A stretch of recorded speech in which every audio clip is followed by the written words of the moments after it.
drop some videos. Hi guys, it's Lisa from Border Balloons. Today, I will show you how to do the loop twist. So let's check it out.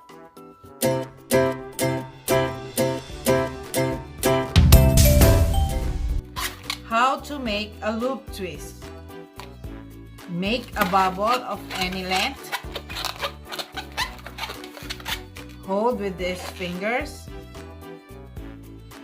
Then make another bubble further down.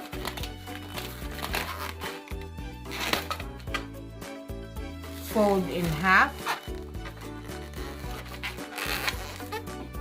Make sure this beginning of the bubble and the end of the last bubble, twist them together.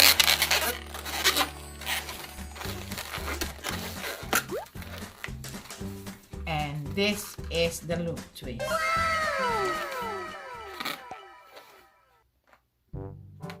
One more method of making a loop twist is forming a loop and then twist.